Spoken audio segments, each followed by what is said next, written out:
Isa alaihi salam. Rencana pembunuhan Nabi Isa alaihi salam.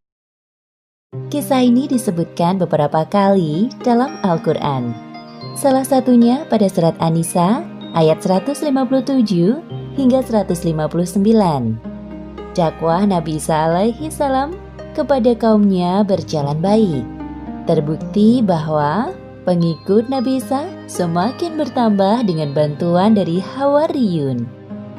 Hal ini membuat kaum Yahudi yang menentang ajaran Nabi Isa menjadi geram. Kemudian mereka merencanakan pembunuhan terhadap Nabi Isa alaihi salam. Nabi Isa alaihi salam berdakwah kepada kaumnya dengan dibantu oleh Hawariyun. Ketulusan dan keikhlasan mereka dalam membantu dakwah Nabi Isa sangat tinggi. Bahkan Allah Subhanahu wa Ta'ala menurunkan mukjizat kepada Nabi Isa atas permintaan Hawariyun. Wahai para sahabatku, terima kasih atas kesigapan kalian dalam membantu perjuangan dakwahku selama ini. Semoga Allah Subhanahu wa Ta'ala membalas setiap kebaikan kalian menjadi berkali-kali lipat. Wahai Nabiullah, ini merupakan perintah dari Allah Subhanahu wa Ta'ala. Lagi pula, kami merasa tersanjung ikut andil dalam perjuangan dakwahmu. Pada suatu hari dalam perjalanan, salah satu dari pengikut setia Nabi Isa merasa kelaparan. Mereka saling pandang dan tersenyum kecil. Percakapan antara Nabi Isa dan Hawariyun disebutkan dalam Al-Quran surat Al-Maidah ayat 112 hingga 114. Wahai Isa putra Maryam, sanggupkah Tuhanmu menurunkan hidangan dari langit kepada kami? Bertakwalah kepada Allah jika betul-betul kamu orang yang beriman. Kami ingin memakan hidangan itu, dan supaya tentram hati kami, dan supaya kami yakin bahwa kamu telah berkata benar kepada kami, dan kami menjadi orang-orang yang menyaksikan hidangan itu. Kemudian Nabi Isa berdoa kepada Allah Subhanahu wa Ta'ala agar memenuhi permintaan para pengikut setianya. Ya Tuhan kami, turunkanlah kiranya kepada kami suatu hidangan dari langit yang hari turunnya akan menjadi hari raya bagi kami, yaitu bagi orang-orang yang bersama kami dan yang datang sesudah kami, dan menjadi tanda bagi kekuasaan Engkau. Beri rezekilah kami, dan Engkaulah pemberi rezeki yang paling utama. Allah Subhanahu wa Ta'ala menjawab doa Nabi Isa seperti yang disebutkan dalam Al-Quran surat Al-Maidah ayat 115. Allah berfirman, sesungguhnya aku akan menurunkan hidangan itu kepadamu. Barang siapa yang kafir di antaramu sesudah turun hidangan itu, maka sesungguhnya aku akan menyiksanya dengan siksaan yang tidak pernah aku timpakan kepada seorang pun di antara umat manusia. Lain halnya dengan kaum Yahudi. Mereka sering meremehkan ayat-ayat Allah yang disampaikan oleh para nabi. Maka dari itu, keimanan sulit menancap dalam hati mereka. Maka saat datang Nabi Isa menyampaikan ajaran kebenaran, mereka memusuhinya. Wahai saudaraku, lihatlah pengikut Isa sekarang makin bertambah banyak. Bisa-bisa murid-murid kita diambilnya pula. Benar, wahai saudaraku, pasti karena tipuan sihirnya, apalagi dia punya murid-murid yang setia. Kita tidak bisa diam saja dan menunggu keadaan berubah. Hanya ada satu cara untuk mengubah keadaan ini, yaitu melenyapkan Isa dari negeri ini. Nabi Isa alaihi salam selalu berdoa kepada Allah untuk menghadirkan keimanan di hati kaum Bani Israel dan Yahudi, semata-mata agar kaumnya mau kembali beriman kepada Allah Subhanahu wa Ta'ala. Salah satu tujuan dari dakwah beliau adalah mengabarkan tentang kedatangan Muhammad sallallahu alaihi wasallam sebagai penutup para nabi. Wahai kaumku, berkumpullah sebentar. Ada hal penting yang ingin aku sampaikan kepada kalian. Sebuah kabar yang menggembirakan. Hal penting? Kabar gembira? Apa maksudnya? Orang-orang yang awalnya tidak peduli berbalik mendekati Nabi Isa.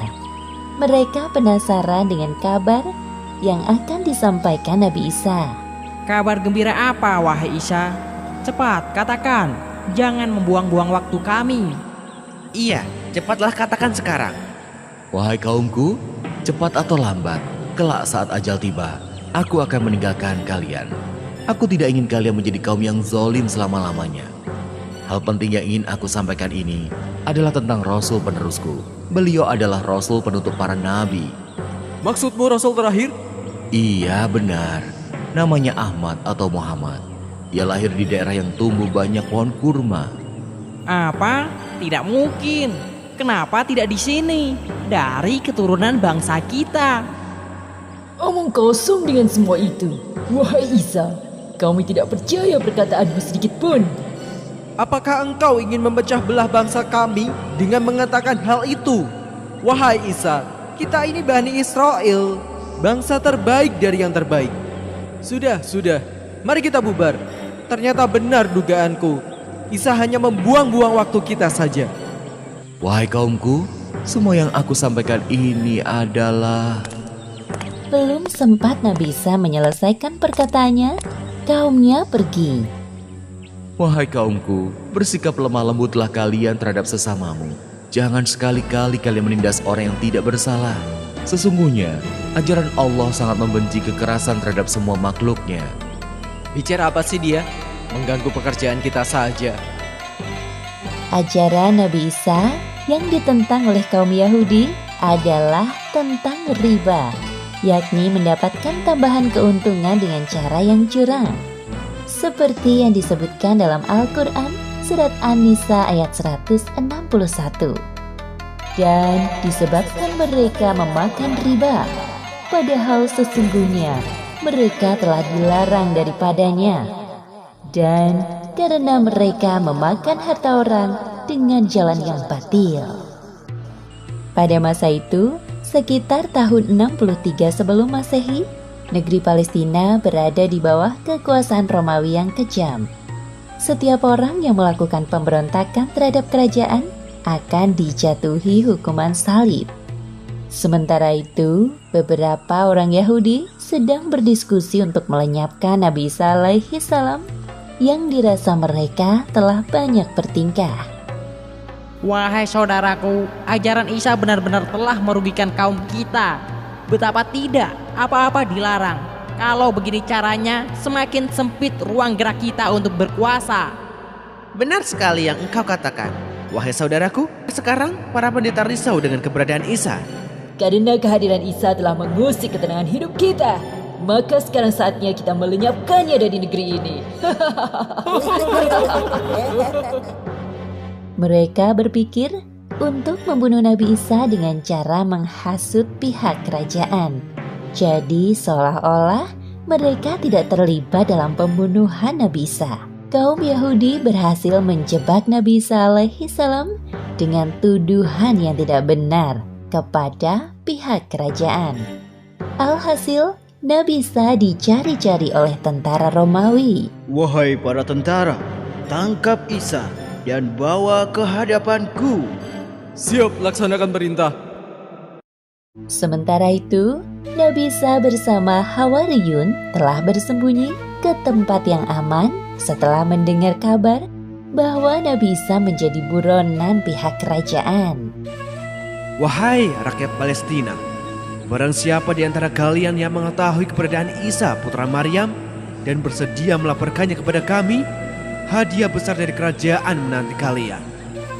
Namun sayangnya, ada salah satu pengikut Nabi Isa yang tergiur dengan hadiah sayembara tersebut.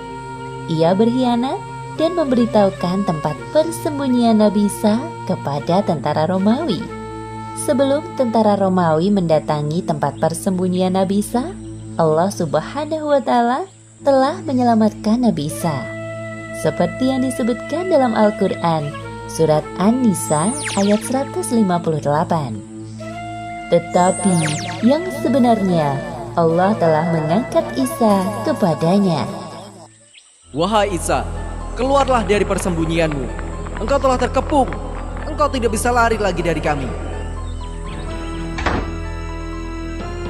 Di mana Isa? Cepat katakan. Aku tidak tahu apa-apa tentang Isa. Hei, dia itu Isa. Hah? Kau Isa rupanya. Demi Tuhan, aku bukan Isa. Kalian salah orang. Sudah, bawa saja dia. Akhirnya, tentara Romawi membawa Yudas Iskariot yang wajahnya telah diserupakan oleh Allah seperti Nabi Isa dan menyalibnya. Seperti yang disebutkan dalam Al-Quran, surat An-Nisa ayat 157. Dan karena ucapan mereka, sesungguhnya kami telah membunuh Al-Masih, Isa putra Maryam, Rasul Allah, padahal mereka tidak membunuhnya dan tidak pula menyalibnya, tetapi yang mereka bunuh ialah orang yang diserupakan dengan Isa bagi mereka. Demikianlah akhir kisah rencana pembunuhan Nabi Isa alaihi salam.